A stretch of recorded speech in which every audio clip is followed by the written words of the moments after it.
Okay, now the 2.5-meter concrete post. This is the concrete post. Okay, their length is the same. It's just that my drawing, so I have to show it extended out, so you can see, you can imagine. Actually, you can imagine what it is actually inside of it. So that is why I draw it in this form. Okay, but originally the steel rod is inside here. They're showing in dotted line. Okay, originally the steel rods is here inside, and their length is the same. Yeah, the length of the steel rods originally, this one has to be the same. Yeah, inside here, that means the concrete post will have steel rods reinforced concrete. Okay, so the length of the concrete and the length of the steel rods are the same length, 2.5 meter. Okay, so this given here is the diameter of the steel rod, 1.2 cm, and this is the diameter of the reinforced concrete column. So when I say reinforced, that means you add up everything already lah. So it's based on 20. So reinforced concrete, that means the whole thing. If you want to find the cross-sectional area of the concrete, then you have to take the cross-sectional area of the reinforced minus the total area of the steel rods. Then you will be able to find out the area of the concrete.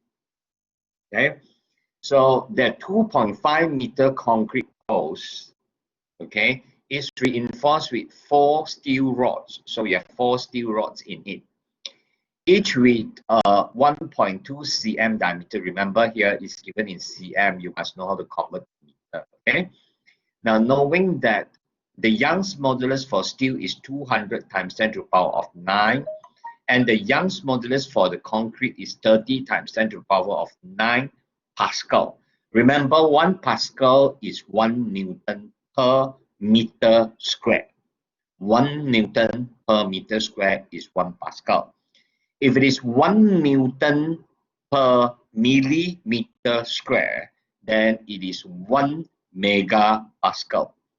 Okay, find the normal stress, that means the stress in the steel and in the concrete when a total force, this is a total load that is acting here, given as 50 kilonewton.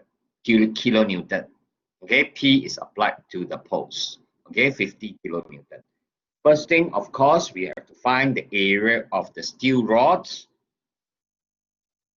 So the cross-sectional area of the steel rod, okay, so I have taken based on meter. So I wanted to make things easier. So from the beginning, I convert this to meter, so which is pi r square. Are you confused? I hope you are not confused. Sometimes I use pi r square and sometimes I use pi d square over 4. Okay, so half of this is 6 cm. So 6 cm. Okay, this is based on meter already.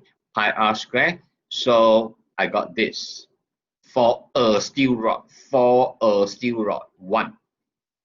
So now if I have 4 steel rods, then I times with 4.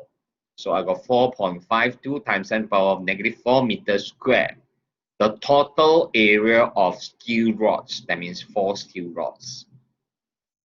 Then if I want to find the cross-sectional area of the concrete, only concrete, the whole thing is reinforced concrete. Now I want the concrete only.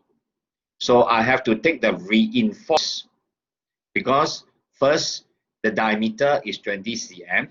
So half of this is 10. Okay, so into meter is 0.1. Okay, so pi r square again for the total area of the reinforced concrete. Then you minus the area of these 4 steel rods here. So you got the area of only concrete. Okay, so area of concrete only, so is 0.031 meters square. Equal deformation. Remember, parallel bar has equal deformation. Parallel bar has equal deformation. So XS is equals to XC. And you all know how I got this, right? Just now I've shown you. Okay, that is when LC and LS is the same.